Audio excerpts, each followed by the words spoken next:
ગુજરાતના 18 જિલ્લાઓમાં એલર્ટ છે। કચ્છ, બનાસકાંઠા અને પાટણ જિલ્લામાં તકેદારી અને થોડીક જ વારમાં સેના દ્વારા પ્રેસ કોન્ફરન્સ કરવામાં આવશે। ભારતીય સેના પ્રેસ કોન્ફરન્સ કરશે। પ્રીતિ, અત્યારની જે સ્થિતિ છે લુબના, તેને જોતા આ પ્રેસ કોન્ફરન્સ પર સૌની નજર રહેવાની છે, કારણ કે પ્રેસ કોન્ફરન્સમાં કેટલીક વાતો પણ કહેવામાં આવશે। પરિસ્થિતિ અત્યારે જે સર્જાઈ છે યુદ્ધની સ્થિતિ ને તેની વચ્ચે આ પ્રેસ કોન્ફરન્સ ખૂબ જ મહત્વની રહેવાની છે।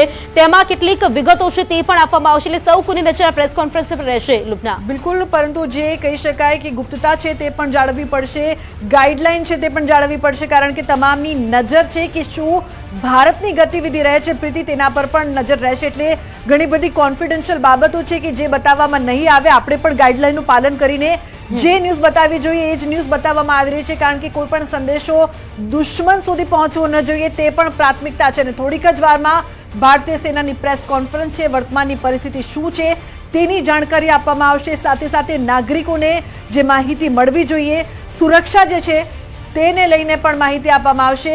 એર ઇન્ડિયા એડવાઇઝરી જાહેર કરી છે પ્રીતિ, મોટા મહત્વપૂર્ણ સમાચાર। એર ઇન્ડિયાએ એડવાઇઝરી જાહેર કરી દેશના એરપોર્ટ અને મુસાફરોની સુરક્ષા વિશે વાત કરી છે। મુસાફરોને 3 કલાક પહેલા એરપોર્ટ પહોંચવાની સૂચના। પ્રીતિ, બિલકુલ, પ્રસ્થાન સમયના 3 કલાક પહેલા પહોંચવા માટે અપીલ કરવામાં આવી છે। પ્રસ્થાનના 75 મિનિટ પહેલા ચેક ઇન બંધ રહેશે તેવું કહેવામાં આવ્યું છે। અહીં કહેવામાં આવ્યું છે કે એર ઇન્ડિયાએ જે એડવાઇઝરી જે જાહેર કરી છે તે અનુસાર 3 કલાક પહેલા પહોંચવું પડશે। ये वो शख्स हैं जिनकी वाइफ की डेथ हुई है। कल पाकिस्तानी आर्मी की तरफ से जो शेलिंग की गई, जो आर पार की शेलिंग लगातार जारी रही रात भर, उससे काफ़ी तनाव हुआ पूरे बारामूला में। और ये एक और शख्स हैं, इनकी वाइफ जो है हॉस्पिटल में है, वो इंजर्ड हुई है और इनके हाथ में वो स्प्लिंटर्स हैं जो गोला इनके घर के सामने फटा, ये आप देख सकते हैं। ये उस शख्स के हाथ में है जिनकी वाइफ जो है, जिनकी बीवी जो है वो घायल हुई हैं, हॉस्पिटल में उनका इलाज चल रहा है। और ये वो शख्स हैं जिनकी वाइफ की डेथ हुई है। आप बताइए क्या हुआ, क्या मंजर थे? आप बताइए क्या हुआ? आ रहे थे सर, घर से भाग के, तो आगे से पूरा में पहुंचे, आगे 2-3 किलोमीटर आगे से गोला फट गया। मतलब आप गाड़ी में थे? गाड़ी में थे। ये गाड़ी में थे, यानी घर से निकल रहे थे भागते भागते, यानी जाने के समय क्योंकि ये बहुत इंपॉर्टेंट है लोगों के लिए, जब भी फायरिंग होती हो, जब भी शेलिंग होती हो, उस टाइम घरों से मूव ना करें। अगर गाड़ी में है तो गाड़ी को किसी पहाड़ के सामने रखिए या उस एरिया में रखिए। ये बहुत इंपॉर्टेंट है रूबिका कि हम लोगों को बताएं कि कभी भी मुंह मत करिए जब लगातार शेलिंग हो रही हो, जब फायरिंग हो रही हो, क्योंकि ये घर से बाहर आ चुके थे सेफ जगह जाने के लिए, उड़ी से शिफ्ट कर रहे थे। लेकिन अनफॉर्चुनेट इंसिडेंट हुआ। अनफॉर्चुनेटली इनके गाड़ी के सामने एक गोला फटा, जिसकी वजह से एक लेडी की मौत हुई है, एक घायल हुई। उसके बाद क्या हुआ? बस उसके बाद क्या, हम आगे फिर हॉस्पिटल में पूरा में। कितने लोग थे गाड़ी में? हम तो 9-10 आदमी थे। आप भी थे गाड़ी में? आपके कपड़ों पे खून लगा है, इनके कपड़ों पे खून लगा है। हालांकि हम ज्यादा क्लोजअप्स नहीं दिखाने की कोशिश करेंगे, खून के धब्बे नहीं दिखाएंगे, लेकिन इनके कपड़ों पे इस वक्त भी खून लगा है। क्या मंजर था, मतलब आप कहाँ जा रहे थे, कैसे ये सब आपने जर्नी की शुरुआत की थी? जब बहुत ज्यादा शेलिंग हो रही थी तो आप निकले? हुआ क्या? ज्यादा हो गई शेलिंग, हम भाग के उधर से बच्चे लेके, सब घर की अपनी फैमिली थी सारी, हम भागे इधर। हमें बोला सेफ जगह देखेंगे, बारामूला इधर आएंगे, तो रास्ते में ही फट गया। 2-3-4 किलोमीटर आगे। कितने लोग थे आप गाड़ी में? हम 9 या 10 आदमी थे पूरा, बच्चे तो लेके। बच्चे भी? बच्चे सब सेफ हैं? बच्चे तो सब एक safe। लेडी की मौत हुई, एक की मौत हुई, जख्मी भाभी कितने है, हुए? जख्मी एक जख्मी हो गए, एक की साइड में फटा या नहीं, मतलब आगे? ऊपर ही, गाड़ी के ऊपर ही, गाड़ी के ऊपर ऊपर? आप अंदाजा लगाइए, गाड़ी के ऊपर छोड़ के है ना, गाड़ी भी यही है, गाड़ी भी यही है। उसको छत पे ऊपर से सीधे आया नीचे, एक ऊपर से लग गई, दूसरे को ये सर में था उसको।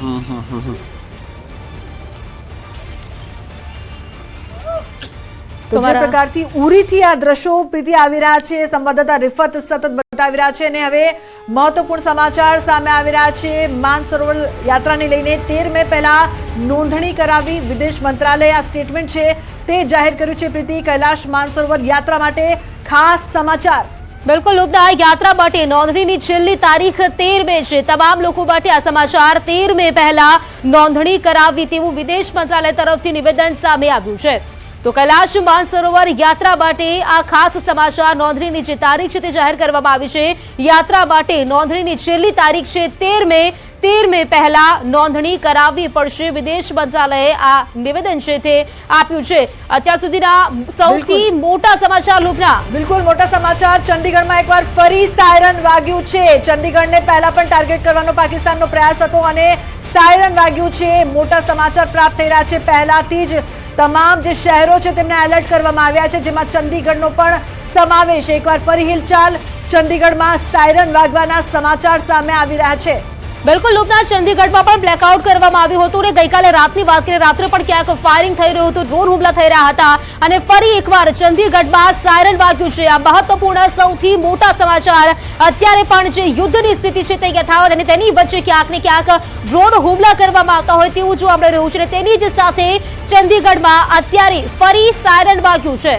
બિલકુલ ભારતના જે તમામ મોટા શહેરો છે તેમાં સતર્કતા દાખવવામાં આવી છે અને ચંદીગઢમાં સાયરન વાગ્યું છે. ડ્રોન અટેકની આશંકા. મોટા સમાચાર પ્રાપ્ત થઈ રહ્યા છે. પ્રીતિ, ડ્રોન અટેકની આશંકા જોવા મળી રહી છે, જેના પગલે સાયરન વાગ્યું છે. તંત્ર સતર્ક છે, પરંતુ સાથે સાથે પાકિસ્તાન દ્વારા ડ્રોન અટેકના સતત પ્રયાસ અને ડ્રોન અટેકની આશંકાને પગલે ચંદીગઢમાં સાયરન વાગવાના અહેવાલ પ્રાપ્ત થઈ રહ્યા છે. એટલે આજનો દિવસ પણ કહી શકાય કે પાકિસ્તાન દ્વારા ડ્રોન અટેકના પૂરેપૂરા પ્રયાસ પહેલાથી જ સેનાને ખબર હતી અને ચંદીગઢમાં સાયરન वागवाना मोटा समाचार છે. ડ્રોન અટેકની પણ આશંકા. बिल्कुल लुबना, અત્યાર સુધી 50 ड्रोन जो प्रशासन की तरफ से हिदायत दी गई है तो किसी भी तरह की जो एक्टिविटीज हैं उनको जो है मिनिमाइज किया जाए. बहुत बेवजह जो है वो लोग सड़कों पर ना निकलें. बहुत जरूरी काम हो तो उस वक्त जाया जा सकता है. अब क्योंकि दिन का समय है तो लाइट का इसमें कोई औचित्य नहीं है. हाँ. लेकिन फिर भी जो रिस्ट्रिक्शंस हैं वो मतलब बेसिकली आपको वार्न कर दिया जा रहा है ना? बिल्कुल बिल्कुल अलर्ट के तौर पर ये स्टेशन से जारी किया गया है. जी बिल्कुल. एयरफोर्स स्टेशन की तरफ से जो पुलिस प्रशासन है खास तौर पर उनकी तरफ ये ड्रोन अटैक का जो अलर्ट है वो दिया गया है ताकि प्रशासन जो है वो अपनी हर तरह की जो है तैयारी वो नागरिकों को किस तरह से उनको जो भी SOPs हैं उनको फॉलो करें. और क्योंकि छुट्टी जो है वो पहले ही की जा चुकी है, यहाँ पे घोषित कर दी जा चुकी है और ये वार्निंग है इस वक्त चंडीगढ़ में ड्रोन अटैक का सायरन. ચંદીગઢમાં ડ્રોન અટેકની આશંકા છે. સાથે સાથે પ્રીતિ આપે જોયું તો કહેવામાં આવી રહ્યું છે પહેલાથી કે લોકો કામ વગર ત્યાં બહાર ન નીકળે, રસ્તા પર ન નીકળે, કારણ કે ડ્રોન અટેકની આશંકા છે અને સાયરન પણ વાગ્યું છે ચંદીગઢમાં. આ તરફ લુબના વાત કરીએ, તણાવની સ્થિતિના પગલે રાજ્યના 18 જિલ્લા એલર્ટ મોડ પર છે. કચ્છ, બનાસકાંઠા અને પાટણ જિલ્લામાં તકેદારી વધારી દેવામાં આવી છે. સરહદી અને કાંઠા ઉપર સુરક્ષા એજન્સીઓ પણ સતર્ક થઈ ગઈ છે. કચ્છમાં દરિયામાંથી 500 જેટલી બોટ પરત બોલાવવામાં આવી છે અને સાથે જ અનિશ્ચિત કાળ સુધી માછીમારી કરવા પર બંધી લાગી દેવાઈ છે. બિલકુલ જે પરિસ્થિતિ છે તેના પર મુખ્યમંત્રીની નજર પણ છે. બનાસકાંઠા જે સૌથી સરહદીય વિસ્તાર કહેવામાં આવે છે તે પણ એલર્ટ મોડ પર છે અને સંવાદદાતા કિશોર લાઈવ જોડાયા છે બનાસકાંઠાથી. કિશોર, બનાસકાંઠાની શું પરિસ્થિતિ, કારણ કે અત્યારે એલર્ટ મોડમાં મુખ્યમંત્રીની પણ નજર.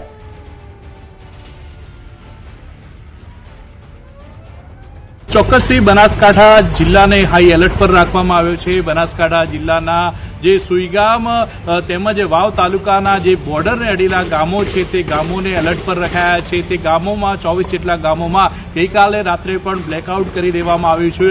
અત્યારે પોલીસ દ્વારા પણ સતર્ક થઈ ગઈ છે. તમામ એજન્સીઓ છે તે પણ અત્યારે સતર્ક થઈ ગઈ છે. પોલીસ દ્વારા લોકોને સમજાવવામાં આવી રહ્યા છે કે જ્યારે જે પણ સૂચના વહીવટીતંત્ર દ્વારા આપવામાં આવે તેનું પાલન કરવામાં આવે અને અત્યારે લોકો પણ ભયમુક્ત જોવા મળી રહ્યા છે. તે ઉપરાંત વિધાનસભાના જે અધ્યક્ષ શંકરભાઈ ચૌધરી છે તે પણ અત્યારે બોર્ડર વિસ્તારના ગામોમાં છે અને લોકોને સતર્ક રહેવા અપીલ પણ કરી રહ્યા છે.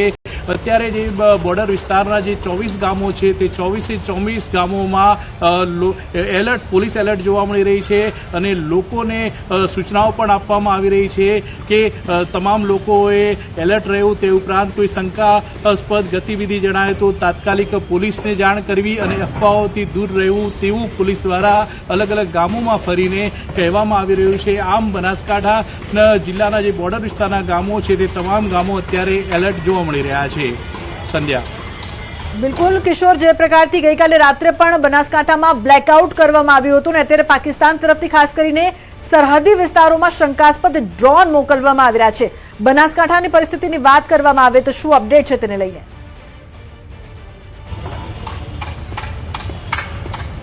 બનાસકાંઠા જિલ્લાનું વહીવટી તંત્ર તેમજ પોલીસ તંત્ર એલર્ટ છે. તમામ એજન્સીઓ અત્યારે એલર્ટ છે. હજી સુધી કોઈ ડ્રોન બનાસકાંઠામાં દેખાયો નથી, કોઈ શંકાસ્પદ ગતિવિધિ બનાસકાંઠામાં જોવા મળી નથી, પરંતુ બનાસકાંઠા જિલ્લાને હાઈ એલર્ટ પર રાખવામાં આવ્યો છે. બનાસકાંઠા જિલ્લાના જે બોર્ડર વિસ્તારના ગામો છે ત્યાં અત્યારે પણ પોલીસ પેટ્રોલિંગ કરી રહી છે. વહીવટી તંત્રના અધિકારીઓ એ ગામોમાં છે. જો પાકિસ્તાન તરફથી કોઈ હરકત કરવામાં આવે છે, કોઈ શંકાસ્પદ ગતિવિધિ જણાય તો બોર્ડર વિસ્તારના જે ગામો છે તે ગામોને ના જે લોકો છે તે લોકોને અલગ અલગ વિસ્તારોમાં પણ લઈ જવાય તેનો પ્લાન અત્યારે તૈયાર કરી દેવામાં આવ્યો છે. જો સ્થળાંતરની જરૂર પડે તો કયા વિસ્તારના લોકોને ક્યાં સ્થળાંતર કરવું તે તમામ જે પ્લાન છે તે વહીવટી તંત્ર દ્વારા તૈયાર કરી દેવામાં આવ્યો છે. અત્યારે તો માત્ર લોકોને એલર્ટ રહેવાનું કહેવામાં આવી રહ્યું છે, સૂચનાઓ આપવામાં આવી રહી છે કે તમામ લોકો એલર્ટ રહેવું, વહીવટી તંત્ર જે કહે છે તેનું પાલન કરવું. તે ઉપરાંત કોઈ શંકાસ્પદ ગતિવિધિ દેખાય તો પોલીસ અને વહીવટી તંત્રનું તેમજ ગામના સરપંચનું ધ્યાન દોરવું. અને અત્યારે વિધાનસભાના અધ્યક્ષ બિલકુલ કિશોર, આપ જોડાયેલા રહેશો, આપની પાસેથી વધુ વિગત પણ પ્રાપ્ત કરીશું. મહત્વની જાણકારી 48 કલાકમાં ઘૂંટણીએ પડ્યું પાકિસ્તાન. મોટા સમાચાર, દુનિયા સામે ભીખ માંગી રહ્યું છે પાકિસ્તાન. મહત્વના સમાચાર પ્રીતિ સામે આવી રહ્યા છે. બિલકુલ, તણાવ ઓછું કરવા કરી રહ્યું છે પાકિસ્તાને અપીલ કરી છે. પાકિસ્તાને ફરી દુનિયા સામે મદદની ભીખ માંગી છે. લુબના પાકિસ્તાન ઘૂંટણીએ પડ્યું હોય તેવું જોવા મળી રહ્યું છે. દુનિયાને મધ્યસ્થી કરવાની પણ વાત અત્યારે સામે આવી રહી છે. उन्होंने पूरी लाइन ऑफ कंट्रोल के ऊपर राइट स्टार्टिंग फ्रॉम कुपवाड़ा, केरन, तंगधार, उड़ी, बारामूला, करेक्शन, राजौरी, पुंछ, पूरी की पूरी उन्होंने शेलिंग करी है और सिविलियंस को टारगेट किया गया है. और हैवी शेलिंग हुई है अखनूर के अंदर और सांबा के अंदर. और सांबा के अंदर हमें बताया जा रहा है कि वहां पे उन्होंने 3-4 मिलिटेंट्स को भी, करेक्शन 8 मिलिटेंट्स को भी इन्फिल्ट्रेट कराने की कोशिश की है. जो समझ में नहीं आ रही कि अगर उनको पाकिस्तान के साथ, अगर पाकिस्तान को भारत पे अटैक करना है तो वो किस किस्म का अटैक कर रहे हैं? क्या इन्फिल्ट्रेशन करवाना चाहते हैं या वो भारत की इंस्टॉलेशन के ऊपर डायरेक्ट अटैक करना चाहते हैं? तो ये मुझे कंफ्यूज से लग रहे हैं. परंतु नतीजा ये है कि हमने उनका मुंह तोड़ जवाब दिया है. उनके जो हवाई हमले ड्रोन और मिसाइल के थे वो सारे के सारे नाकाम कर दिए गए हैं. और जो उन्होंने सिविलियंस के ऊपर शेलिंग करी थी कल उनको करने की, उसका मुंह तोड़ जवाब दिया गया है भारत की आर्टिलरी द्वारा. તો જે પ્રકારની સ્થિતિ છે ક્યાંક વાત કરીએ તો પાકિસ્તાન ઘૂંટણીએ પડ્યું હોય તેવું લાગી રહ્યું છે. અને સાથે જ વાત કરીએ દુનિયા સમક્ષ ભીખ માંગી રહ્યું છે પાકિસ્તાન. મારી સાથે જોડાયેલા છે કિશોર તુવર. બનાસકાંઠાની સ્થિતિ વિશે જાણીશું તેમની પાસેથી. કિશોર, ગઈકાલે રાત્રે પણ બ્લેકઆઉટ રહ્યું હતું, અત્યારે વાત કરીએ ત્યાં પણ બનાસકાંઠામાં પણ ક્યાંક ને ક્યાંક ખતરો મંડરાઈ રહ્યો છે. પાકિસ્તાન તરફથી સતત ડ્રોન હુમલા થઈ રહ્યા છે. કેવી સ્થિતિ અત્યારે આપ બનાસકાંઠા ખાતે જોઈ રહ્યા છો? જે સુરક્ષા છે તે કેવી જોવા મળી રહી છે ત્યાં? બનાસકાંઠાના જે બોર્ડર વિસ્તારના ગામો છે તે તમામ ગામો હાઈ એલર્ટ પર છે. તમામ એજન્સીઓ અત્યારે સતત જોવા મળી રહી છે. પોલીસ દ્વારા પણ જે બોર્ડર વિસ્તારના જે ગામો છે ત્યાં રાત્રિથી જ અત્યાર સુધી જે છે તે પેટ્રોલિંગ કરવામાં આવી રહ્યું છે. જો બનાસકાંઠાના જે ગ્રામીણ વિસ્તાર, જે બોર્ડર વિસ્તાર છે તે ગામના લોકોને જો સ્થળાંતરની જરૂર પડે તો તેના માટેનું વહીવટી તંત્ર દ્વારા પ્લાન પણ તૈયાર કરી દેવામાં આવ્યો છે. પરંતુ અત્યાર સુધી કોઈ પણ શંકાસ્પદ ગતિવિધિ બનાસકાંઠામાં જોવા નથી મળી અને બનાસકાંઠાના લોકો જે છે તે અત્યારે ભયમુક્ત જોવા મળી રહ્યા છે. કારણ કે બનાસકાંઠાના સરહદી વિસ્તારના લોકોએ 1971નું યુદ્ધ પણ જોયું હતું, તે દરમિયાન બ્લેકઆઉટ પણ જોયું હતું, તે દરમિયાનની પરિસ્થિતિથી પણ વાફેક છે. તે માટે આમ બનાસકાંઠાના જે લોકો છે તે તમામ પરિસ્થિતિથી વાકેફ હોવાથી અને અત્યારે જે બનાસકાંઠા લોકો પણ એલર્ટ જોવા મળી રહ્યા છે. પોલીસ દ્વારા, વહીવટી તંત્ર દ્વારા સૂચના આપવામાં આવી છે કે કોઈ શંકાસ્પદ ગતિવિધિ જણાય તો પોલીસને, વહીવટી તંત્રને અથવા ગામના જે સરપંચ તલાટી છે તેમને જાણ કરો. આમ બનાસકાંઠામાં અત્યારે શાંતિનો માહોલ છે, પરંતુ સુરક્ષા એજન્સીઓ અને પોલીસ અને વહીવટી તંત્ર અત્યારે એલર્ટ મોડ પર જોવા મળી રહ્યું છે. બિલકુલ કિશોર, જે પ્રકારથી આપે જણાવ્યું કે તંત્ર સજ્જ છે કે જો સ્થળાંતર કરવાની નોબત આવે તો તરત સ્થળાંતર કરવા માટે પણ તમામ વ્યવસ્થા કરવામાં આવી છે. સાથે સાથે કિશોર, એમ્બ્યુલન્સ પણ ઘણી બધી મોકલવામાં આવી હતી કે જેથી આરોગ્ય સેવા છે તેને લઈને પણ કોઈ મુશ્કેલી ન નડે. શું વધુ અપડેટ છે અંગે? બનાસકાંઠા જિલ્લામાં પણ 15 જેટલી નવી એમ્બ્યુલન્સ મૂકવામાં આવી છે. તે ઉપરાંત બનાસકાંઠાના સરહદી વિસ્તારના જે CHC ને PHCO છે ત્યાં પણ એમ્બ્યુલન્સ અત્યારે તૈનાત છે. જો કોઈ શંકાસ્પદ ગતિવિધિ થાય છે, જો કોઈ હુમલો કરવામાં આવે છે તો વહીવટી તંત્ર જે છે તે એલર્ટ મોડ પર જોવા મળી રહ્યું છે. તે ઉપરાંત વિધાનસભા અધ્યક્ષ અને થરાદના MLA પણ આ સરહદી વિસ્તારની અંદર છે અને તમામ ગતિવિધિઓ ઉપર અત્યારે નજર પણ રાખી રહ્યા છે. જી કિશોર, અહીં વાત કરીએ કે તમામ લોકોનું સ્થળાંતર કરવાની ફરજ પડે તેવું પણ લાગી રહ્યું છે, કારણ કે જે પ્રકારે ત્યાં ગતિવિધિ અત્યાર સુધી કોઈ જોવા નથી મળી રહી, પરંતુ જો જોવા મળે તો સ્થળાંતર કરવામાં આવશે. ત્યાંના જે લોકો છે તેમનું શું કહેવું છે, કારણ કે તે સરહદી વિસ્તાર છે, તે લોકો પણ ક્યાંક ને ક્યાંક માનસિક રીતે આ માટે તૈયાર હશે.